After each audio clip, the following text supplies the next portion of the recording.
Ya karin? An wani lafiya? Tun yanzu ba ya kin fara kanshi wallahi. Allah tun kafa rana. Kai ina cikin tashin hankali kana zolaya ta ka ga kawayena.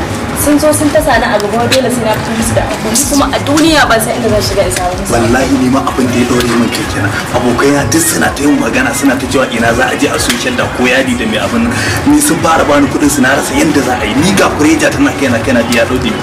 To shine yanzu ni duk abin ma ya biya dami ni wallahi. Ba na san in je in siyo shadda ko yadin da za a sa ni ana wankewa su wanke kuɗin su. To kana nufin kai ma baka san ya zai? Wallahi ban san ya zai ba kaina kulle wallahi.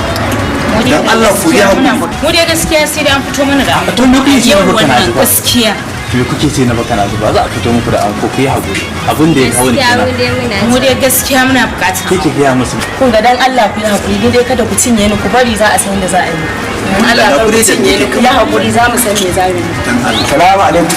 Baba Kai. sannu dai baba Da haka ina wuni lafiya lau. alhamdulillah Na ji kuna magana anko wallahi. Ai yanzu in dai magana ake ta anko. Ka siyo yadin da ba za ka ji kunya ba. Kar ka je ka siyo yadin da za ka wanke kuɗinka ko ka siyo wani yadi idan yana ka cuce shi. To idan yadi kake so mai kyau ko yadi ko shadda ko hula ko agogo ko takalmi ko kai har da baburin irin sakan din nan.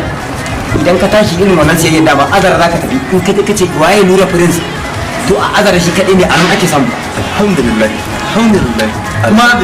kuma alhamdulillah kana ji na idan an tashi so shadda ko yadi ko hula ko takalmi ina tabbatar da cewa Nura Prince kayansa garanti ne shine wanda shugabanni in dai za su taro mafi yawanci sukan sai yadika ko shaddodi a wajensa ko takalma ko hula su raba jama'a su domin su fita kunya shine wanda gwamnati suke siyan yadika a gunsa da shaddodi kaga sun yi kwalliya sun tafi taro kuma sun fita kunya alhamdulillah kuma kana zuwa azare idan ka ce waye Nura Prince yayan sa'i Nura Prince na Alhaji Talba na Alhaji Abba Okocha kuma na Alhaji Yawani to shi kadai ne kwallon kwalliya fita zakka yanzu ba za a kai mu hawajen sa muna zuwa azare haba mana shikenan alhamdulillah kaga shikenan ko kwatance ne ma nace waye Nura Prince dan mama alhamdulillah yanzu duk abin da kuke dubo domin da kuke yanzu ku zo mu je wajen sa abu na guda daya ku zo mu je can ga inuwa can mu zauna mu lissafa nawa za a kai abu yanda ai marwaya to shikenan alhamdulillah shikenan so iya zo mana alhamdulillah shikenan wallahi